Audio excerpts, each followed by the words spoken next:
I've been asked how I got to write this book, and I have two answers to that. One is I've kind of been writing it all my life. I was born in Atlanta, Georgia. Not a real Southerner. My parents moved from Chicago right before I was born, so we were very much other in those days in Atlanta. It was a tiny place, not what it is now. And my mother got involved in the campaign to desegregate the Atlanta public schools.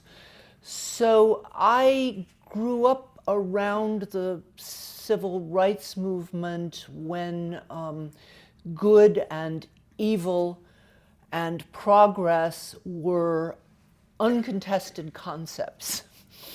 And I hated being from the South. I mean, all I wanted to do was grow up and leave and go to New York or Europe, neither of which I knew anything about. But now, looking back on it, it was a good time to grow up then and there. And although I wouldn't have admitted it until very recently, I think that was probably the reason I wound up studying philosophy, and within philosophy, moral and political philosophy. So I have to thank my mother for being an example of moral clarity when I was very young. How did I get to Berlin? Well, so I was writing a dissertation on Immanuel Kant in the early 80s, and it seemed like a good idea to spend what I thought would be a year in Berlin learning German, learning a little bit about Kant, and it was a time at which almost no Americans who weren't part of the army and no Jews set foot there. And I kept being asked, what's a nice Jewish girl doing going for a whole year to Berlin? And my answer at the time was completely naive. I said, look, the war's been over for 40 years. Isn't it racist to condemn the entire German people? So I'm just going to go and think about Kant and Goethe, and that's what I'm going to do. And of course, any of you who've been to Berlin, you realize that even back then, when you had a very, it was just the beginning of the country coming to terms with its Nazi past, even back then, the war was all over the place. You couldn't escape it. It was all that people talked about. So, and my first response actually was to be both impressed and a little ashamed that Americans didn't talk about the things in our past that are shameful and violent, and it was a huge contrast. So I did think about that for a long time, and watched Germany making progress by not by leaps and bounds, by zigs and zags, as President Obama once put it. But I found my way back to Berlin. I stayed there for 6 years in the 80s, left at a moment when everybody said, oh, nothing is going to happen here anymore. This was 1988. Nobody knew what was coming. But I also had my first child there, and it did not feel like a normal place to raise a Jewish child, or even a child who wasn't entirely German. I mean, it was a place where it was odd and sometimes difficult to be a foreigner at all, to look non-Aryan. So I went back to the States. I taught at Yale. I was in Israel for 5 years, and the Einstein Forum found me. And it seemed like the perfect job for me because it involved having a foot in academia, but also a foot in the rest of the world, which I like. And it seemed to me that 12 years after I had left Berlin, that I could take, by that time it was 3 children.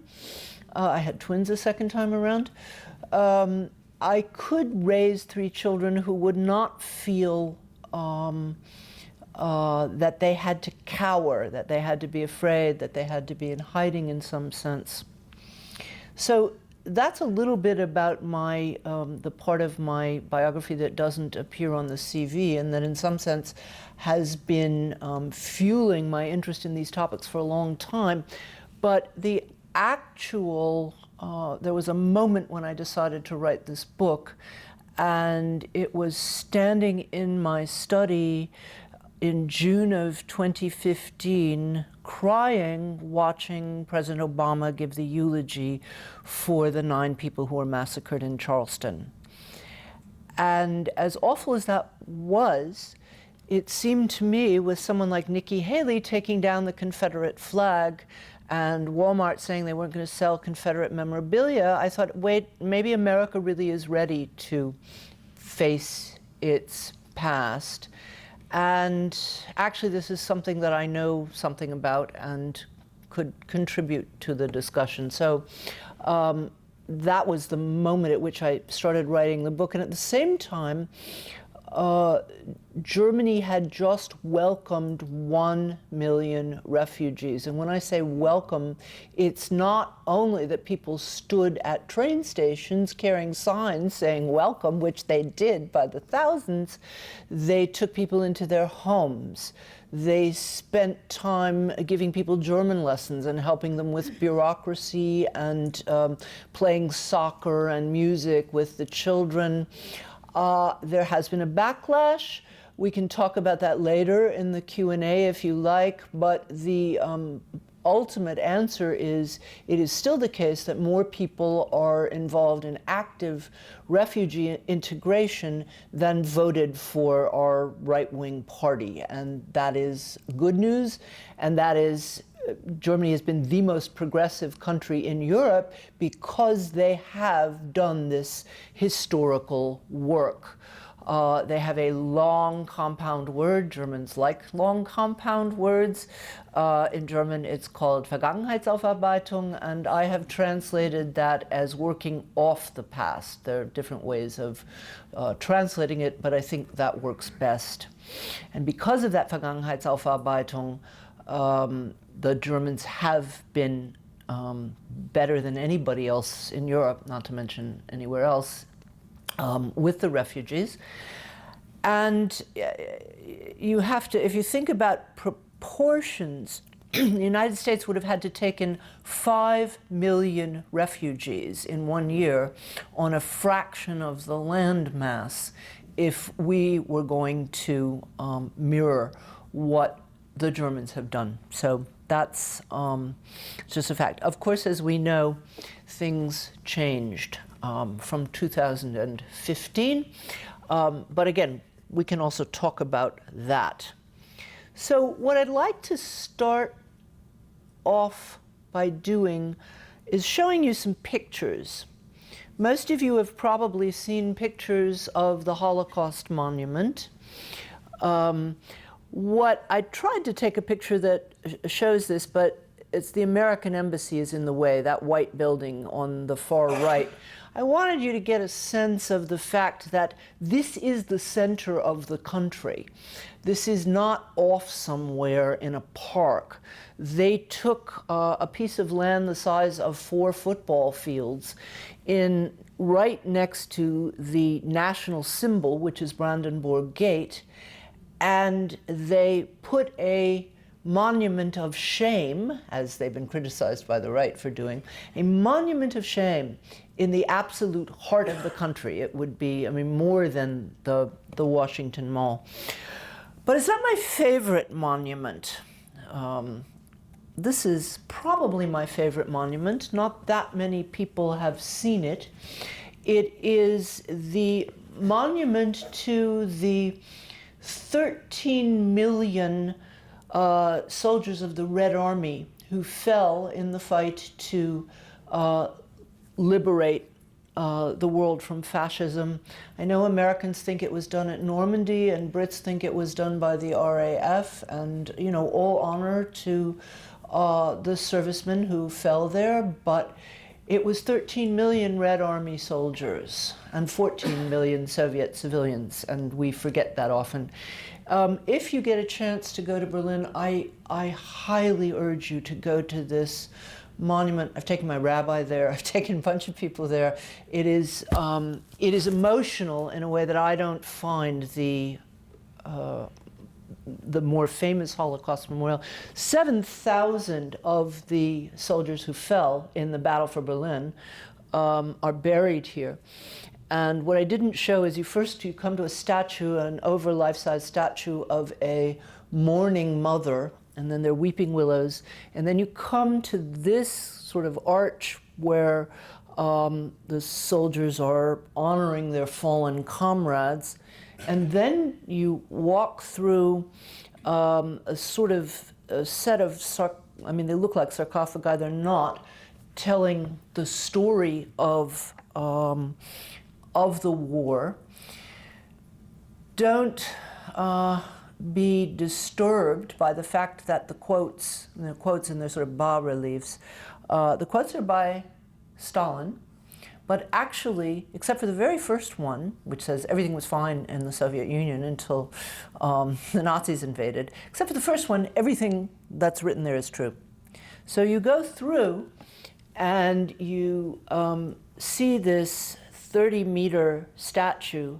I guess it's rather hard to see here. I'll show you. So that's about the size of a person. And in one hand, he's holding a sword which has just smashed a swastika, and in the other hand, he's holding a child who he's saved out of the rubble. Of course, they didn't win the war with swords, but I find it very moving. But I find even more moving this memorial. This memorial is to the women of the Rosenstrasse.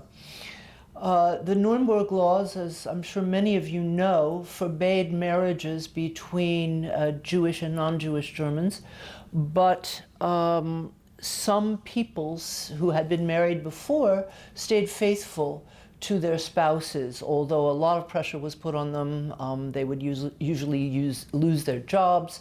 They would, their rations would be cut. It was extremely difficult, but some people remained faithful. And their spouses were not deported for a while. In 1943, the Nazis decided they wanted to do a trial run and see what would happen if they did start deporting some of these spouses who remained married. And they rounded up 400 Jewish men who were married to Jewish women. This is February 1943. It's one of the worst moments of the war. It's also freezing cold. And these women, most of whom didn't know each other, came spontaneously to this place where their men were being held, and they said, "Give us our men back. We're not leaving." And the Gestapo trained guns on them, and they said, "You can shoot us, we don't care anymore. We're not leaving until you give us our husbands back." And they got them back. None of those, I guess, 800 people was deported. They all survived. And this monument was made by a sculptor who was a child of one of these marriages. And it's a very important and moving story that shows that resistance is always possible. Sometimes people say, well, Gandhi worked in Britain and Martin Luther King worked in the States because we're civilized people. Well, actually, when people are brave enough, you never know. Don't worry, I'm not going to show you all of the, I think it's 470 monuments in Berlin alone. But I want to show you this one. This is a monument commemorating the book burning in 1933, when just a few months after the Nazis took over power, there's an inscription by the poet Heinrich Heine, who said, when they start burning books, eventually they will burn people. And it's an Israeli artist did this. It's a small monument right at the place where the books were burned, and it's just empty shelves because they burned many of the great works of German literature, philosophy, anything that was written by a Jew or a communist or anybody else that they consider to be enemies. But you can also see in the background the Humboldt University. And what you should know is that it was students and professors who burnt the books. We're not talking about an illiterate mob. The highest proportion of Nazi party members had university degrees.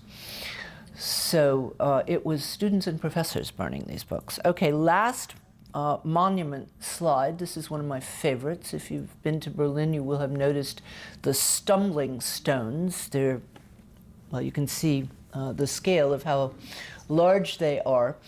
They were begun by this artist, Gunther Demnig. He's now 70. He still lays most of the stones himself. There's a stone or a brass plaque in front of houses where people lived who were deported. It has their name, the date of their birth, the date of their deportation, and the date of their death, if it's known. And he insists now that people be involved. If they want a stumbling stone, they have to do something. They have to pay the equivalent of about $125, which is affordable. I mean, we're not talking about a vast amount of money. It's something a middle-class person could decide to do. But they also have to research the history of the person who they're commemorating, and they have to get permission from the city. And people do this. People also deface them occasionally. They sometimes pull them up. But the last time that there were stones pulled up in Berlin, more people volunteered to replace, I mean, just hundreds of people volunteered to replace them. And those stones were the inspiration for Bryan Stevenson's lynching memorial, which I hope you've heard about. Bryan Stevenson is actually one of my heroes because he has done, or continues to do, two incredibly important and moving things. One is he fights the death penalty, and he actually has saved people's lives. If you haven't read his wonderful book, Just Mercy, please do so. It's fantastic. But the other thing that he does is to connect the racism and mass incarceration that we're dealing with today with American history and with our inability to have faced the depth of white supremacy. And he told me, I went to Montgomery to interview him. He told me, well, I went because I had seen something where he said he was completely inspired by Germany and by the ways in which the Germans had changed the iconography. And he wants to do the same thing in the South. So there's the large monument, but the large monument has a kind of parallel outside. There's a block for each county in which his institute, the Equal Justice Initiative, has researched a documented lynching. And the idea is that the counties should come back and claim their marker, so that along with, if you ever spend any time in the South, you can't go 2 miles without seeing a sign commemorating some Confederate battle or another. The idea is that the counties should also have these markers commemorating lynchings, and they're doing it. They're actually, the counties, the museum only opened last year, and they're doing it. Okay. So how come the Germans have done all this and we haven't? I know that Nazi, Holocaust are often, I gather, not in this crowd. I was just told this is a very educated audience, but in many parts of this country and in Britain as well, Nazi just means absolute evil without knowing anything about how the Nazis came to power, without knowing anything about how the Germans have dealt with it in the intervening 75 years. And so the assumption is, the thought is Nazi, cattle car, gas chamber, oven, they must have fallen on their knees the minute the war was over. We do have the picture of Willy Brandt, who was a complete outlier. We can talk about that. We all, in the rest of the world, admired him for showing that there were good Germans, even though he spent the war in exile. That there were Germans who felt like falling on their knees and begging forgiveness. He was an outlier, and the gesture was not appreciated in West Germany at the time at all. On the contrary, their cities had been destroyed. 7 million people, 7 million Germans had died in the war. And even though there was some attempt in the first years of the Allied occupation to force Germans to go to concentration camps,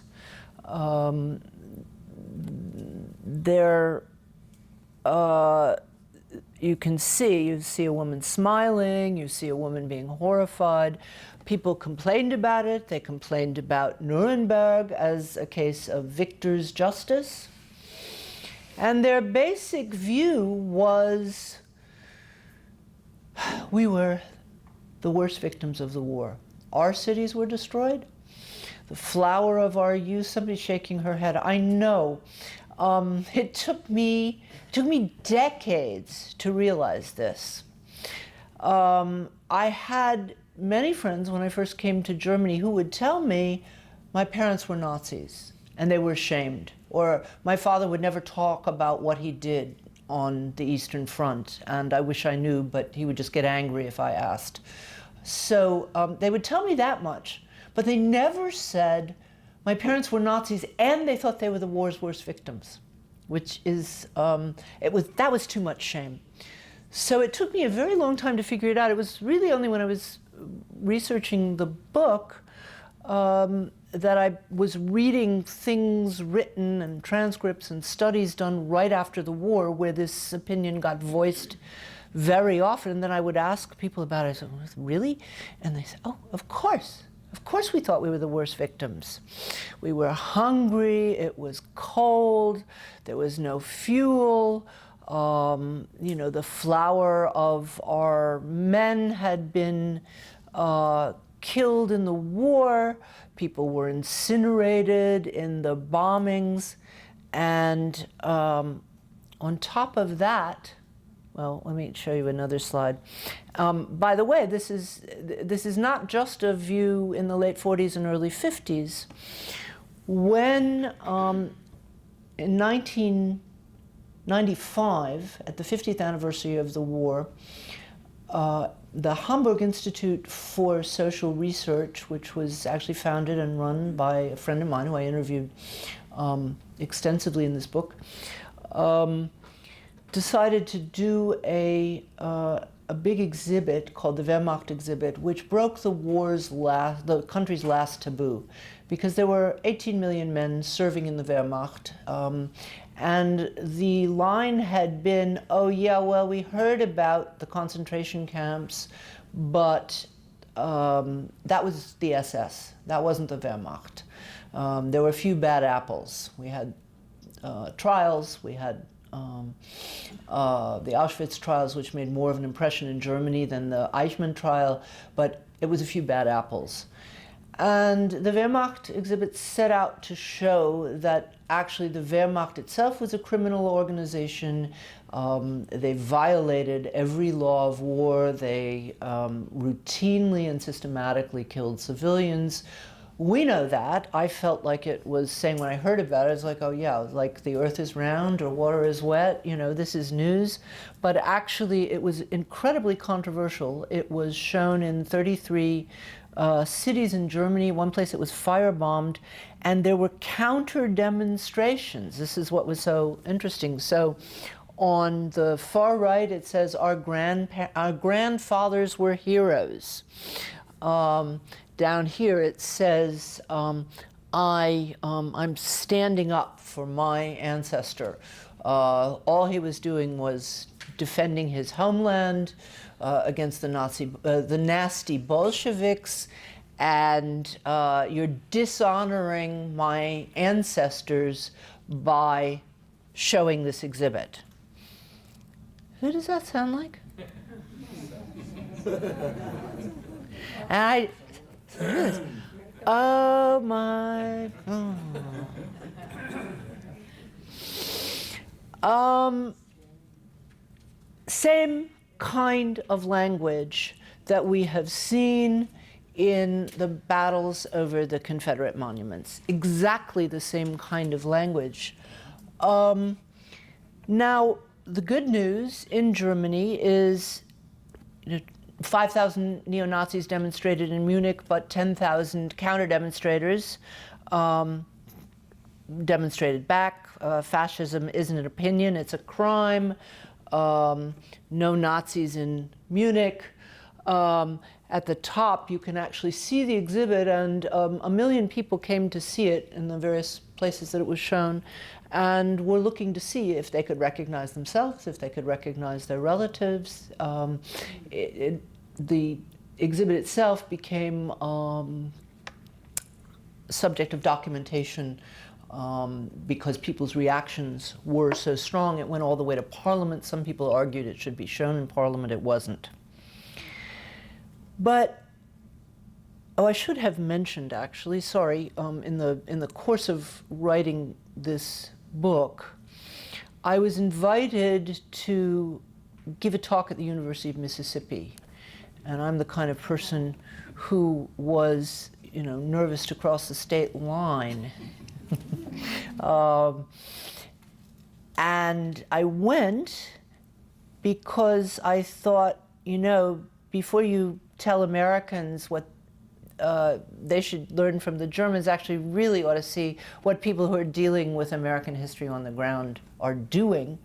And there was a wonderful little institute called the William Winter Institute for Racial Reconciliation, based at the University of Mississippi. They're, of course, a tiny minority, but they are working to examine American history and to create social justice. They were responsible for bringing Edgar Ray Killen, the murderer of Cheney, Goodman, and Schwerner, to trial 40 years later. They were responsible for some of the Emmett Till memorializing. So I was fascinated with their work. I loved it, and I asked if I could come back. I said, don't worry, you won't have to pay for me. I have a sabbatical coming to me, but can I just come and watch what you do and follow you around and interview people and use that as a base for half a year? So I did. But of course, I was listening all the time to these battles over this was 2017, the battles over the monuments. Mississippi, I should make it very clear, because I spent so much time in Mississippi and because the book is focused in many ways on Germany and the American South, I don't by any means mean to suggest that racism is only a problem in the American South. As we know, it's a problem all over the country. But the South won the narrative, actually. And by actually being in the South for two reasons, you can study American racism and American attempts to face it in a more concrete way than you can, I dare say, looking at the composition of this audience. In certain spaces in Southern California or Cambridge, Massachusetts, where I spent a lot of my time, there simply are more African Americans in Mississippi, and so race is always conscious. I'm not saying that people know how to deal with it, but it's not something that you can ignore as easily as you can ignore it in other spaces. And the other thing is that Mississippians are obsessed with their history. So while they often get it wrong, you can't say they're not talking about history. They are. And it was there that I realized, you know, one thing we can learn from the Germans is that this is really hard.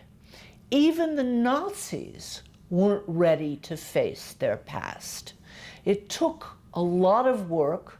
Some people think it took a change of generations, but a change of generations by itself didn't do it. There was a lot of civil engagement by fairly, I mean, the people who were pushing this when I first came to Berlin in the 80s were basically educated middle-class people in their 20s and 30s who felt terrible about the fact that their teachers and parents had been Nazis or at best bystanders. So they really did this work, but they were called Nestbeschmutzer, people who dirty their own nest. There was a huge amount of pushback in West Germany. East Germany was different. I could go into that if you're interested. So we shouldn't be surprised, and this was actually a message of hope to my friends in Mississippi and activist colleagues there who have, you know, sometimes struggled with despair and how hard it is to get people to actually acknowledge the depth of racism in this country. It was interesting for them and hopeful to them to hear, oh, it took the Germans a lot of work too. And so it's not surprising if Newt Gingrich goes off the deep end when the New York Times initiates the 1619 Project. Of course there's going to be opposition. Nobody wants to face the shameful things that were done in their name, but they can. So I just want to, before we turn to a discussion, I want to run through a few things that I think are crucial to any form of working off the past. One is, of course, questions of justice. There were the Nuremberg trials. A very small number of big fish were tried, an even smaller number were executed. Most of them got very short sentences that were very quickly commuted, and they often went right into the government, except at the very top level. That was a sort of unspoken bargain that Adenauer made. We'll pay reparations to the state of Israel and to individual survivors as long as we don't actually have to do any Vergangenheitsaufarbeitung. We don't actually have to get the Nazis out of the civil service, the schools, the police, and we don't have to talk about this stuff. So there were very few trials. In West Germany. There were quite a few more in East Germany. So here are two rather famous trials. You may not recognize the man here. It was not until, I think, 94 that Edgar Ray Killen, the Klan leader who masterminded the murder of Cheney, Goodman, and Schwerner, was actually brought to trial, but he did die in jail recently, even though people were reluctant to try an 80-year-old man and a preacher at that. But as we know, the trials of other murderers have not been as happy, and that is something that we still need to work on. But I want to conclude on a hopeful note because I'm a kind of a silver lining sort of a woman. And it's been very hard to find a silver lining in the last couple of years. I have been in despair many, many times, and there were moments when I was writing this book where I thought, you're going to write a book? You think it's useful to write a book? I mean, honestly, this is ridiculous. The situation is too bad. I believe that the the horribleness of the presidency that we're experiencing, hopefully not for all that much longer, the horribleness of it has caused white Americans to realize how deep white supremacy is a part of our history.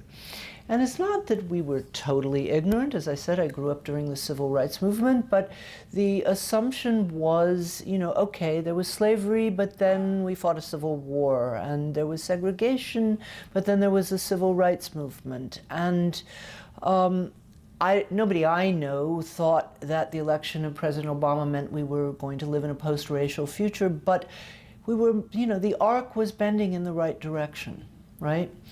And suddenly, there's simply no denying that Trump would never have been elected did he not feed on the rage of millions of people who were angry about a black family in the White House, and a black family who, you can disagree with this or that policy of President Obama's. I can wish that he did a few things differently. I think he's too much of a neoliberal, but you know, all 5 of them, including Marion Robinson, the first granny, behaved with perfect grace, dignity, integrity for 8 years.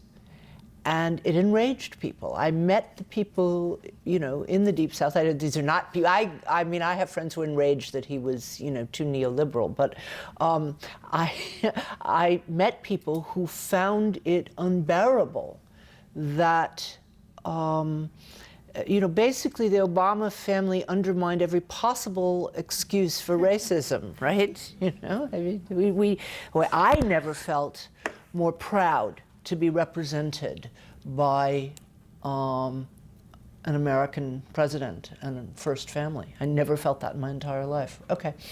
But I really think that the awareness that white Americans are you know, coming to as a result of this monstrous presidency that we're now living under has created an interest and awareness. Remember the 1619 Project, I don't know how many of you have seen it. It's not just commemorating 400 years of slavery.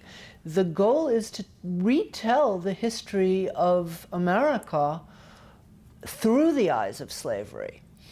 This is not a blip on our history. This is a fundamental part of who we were. And, you know, Henry Louis Gates's book and program on Reconstruction, just the very fact that people are talking about Reconstruction. Until I started doing this research, I'm embarrassed to say that my understanding of the period between the end of the Civil War and the Montgomery bus boycott was kind of a big blur. And you know, Hillary Clinton could say in 2016, and you know, she's certainly an educated woman, she was asked, you may remember, who her favorite president was, and she said, well, Abraham Lincoln. Fine, that's a great one to pick. She said, because if he hadn't been assassinated, there wouldn't have been all that mess with Reconstruction and Jim Crow and stuff. Now, 3 years later, you can groan, and that is a measure of the fact that, you know, historians have been writing now in general publications. Of course, historians knew all the time, but you cannot escape it anymore. It's part of the general conversation. It's part of the conversation around the monuments, because we know the monuments were put up in a particular time and place for particular reasons. Who knew? I didn't know until I started doing this, this research. That is from the 1619 Project, that quote. And I was asked by the editor of distinguished national publication. She obviously hadn't read my book, but that's okay. She asked if I wanted to write something. This was maybe a month ago or 3 weeks ago. There was a Twitter storm. A white guest had complained that she went on a plantation tour and it was her vacation and she didn't want to hear about slavery and why was she forced to do this. And this editor asked, well, would you like to write something arguing that Americans should treat Confederate sites the way Germans treat Nazi sites? And I started thinking about it. I said, Nazi sites? Nazi sites are concentration camps. There is no one, not even our right-wing AfD, who would somehow suggest, there are pictures of SS guards frolicking at Auschwitz. You can see them. I mean, people grinning on their day off and picnicking and stuff like that.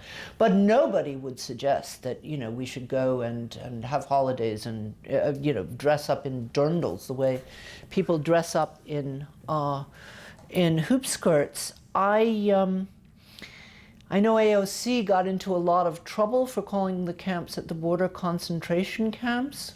But of course they're concentration camps.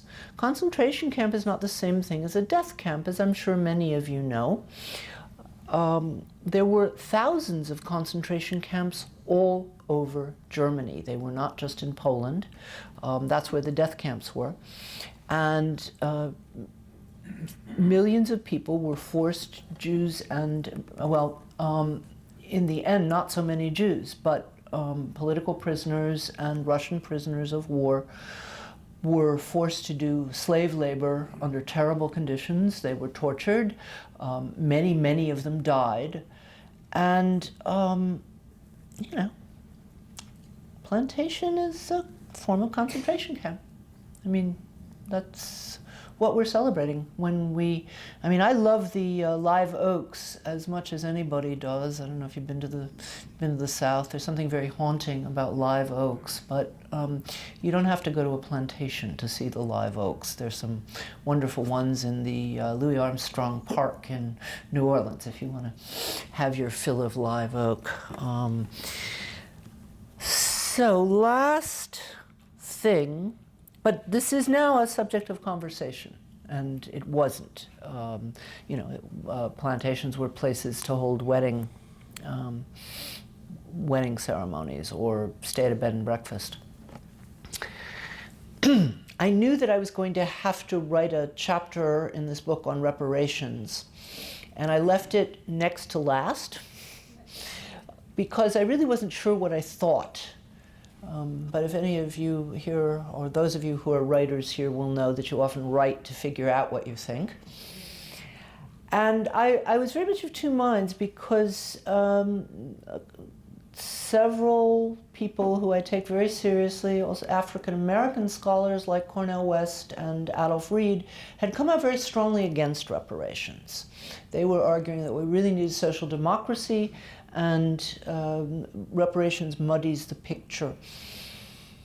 Well, I'm in favor of social democracy too. I am fortunate to live on a continent where things like healthcare and education and parental leave and vacations and labor rights are considered to be rights and not benefits. And that makes all the difference in the world in how they're treated. So I would be in favor of social democracy in this country myself.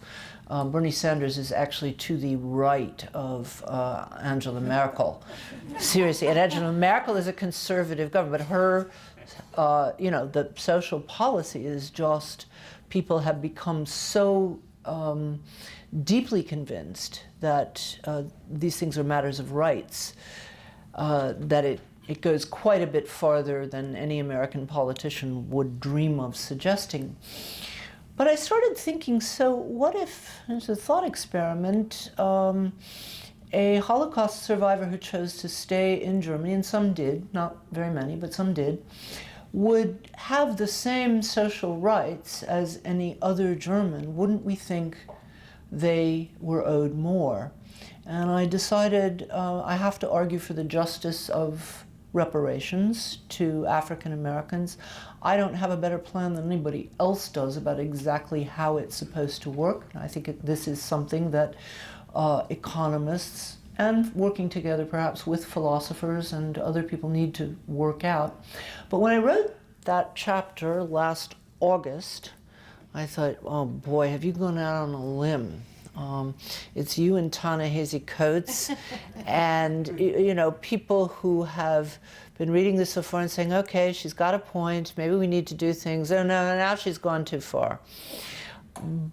I didn't dream that we would, in half a year, have 5 presidential candidates discussing the subject, or that the House would finally, after refusing to do it for 30 years, hold hearings on the fact. And again, I think all of this is really, this is the silver lining in this horrible presidency, that Americans really are coming to terms. We've got a long way to go, but I think people are open. Before we talk about what needs to be done in this country in the long run, I want to talk about what needs to be done right now. I think we will be processing and atoning for the Trump presidency as the sort of, the end point of a horrible history. We'll be processing it for some time, but there's something we have to do first.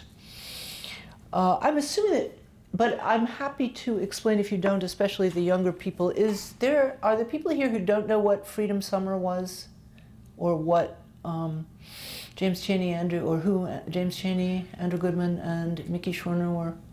I'm glad you all know. You don't all know. Okay, so really briefly, in the early 60s, a brilliant community organizer who also happened to study philosophy at Harvard and was Barack Obama's inspiration for going into community organizing,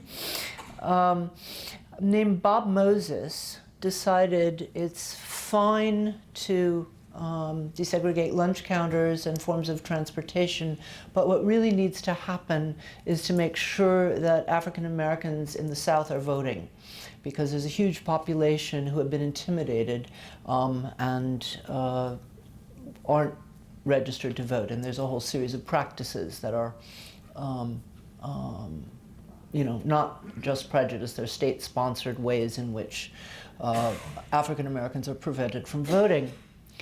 So Moses leaves Harvard and goes to Mississippi, which he called the heart of the iceberg, and he begins trying to encourage community leaders, brave people in the field, to register to vote.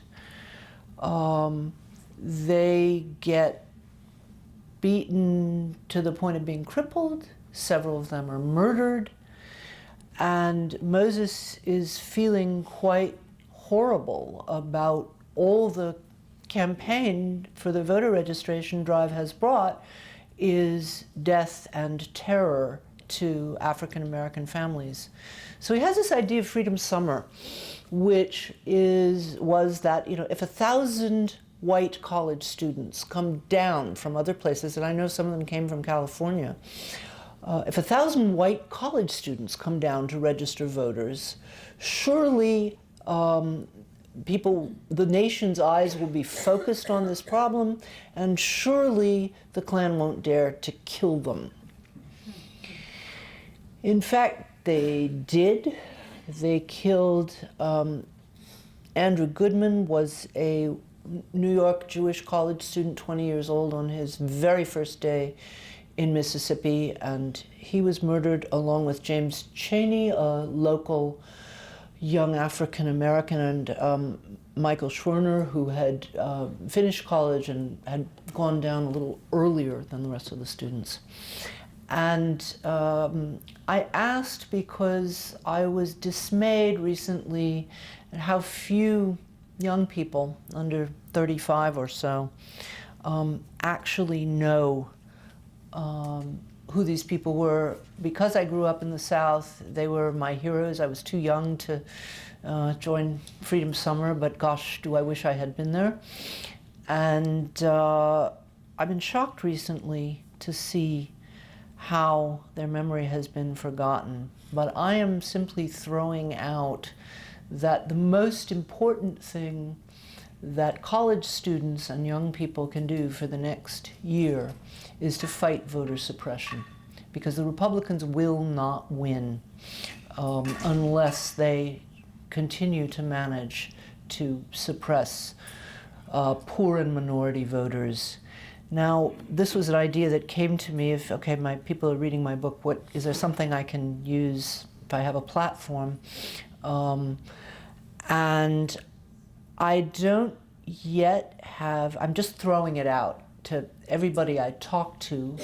I did find out there is an Andrew Goodman Foundation that his parents founded that is exactly devoted to this, and people like Bob Moses is actually, and Harry Belafonte are on the board. So there is an organization if you're interested. I am working on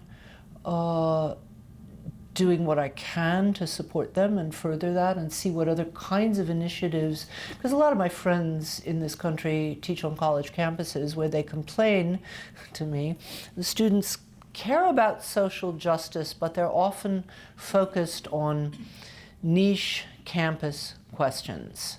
And those are important questions. I don't mean to denigrate them, but they're not urgent. And what is urgent is to do this. Bryan Stevenson said something very moving to me when I was interviewing him. He said, it's very important that we remember the terror, that we remember the murders and the lynchings, but we also need to remember our heroes. He said there are white Southerners who were against slavery and against lynching, and you don't know their names. And it's really important that we know their names. And this is the other thing, you know, if you're thinking about new understandings of our national history, people like the Newt Gingriches of the world who say it's going to tear up our national fabric and we won't have anything to be proud of and we won't have any national identity. Well, we can rewrite a new one. Obama did give the families of these three heroes posthumously the Medal of Freedom.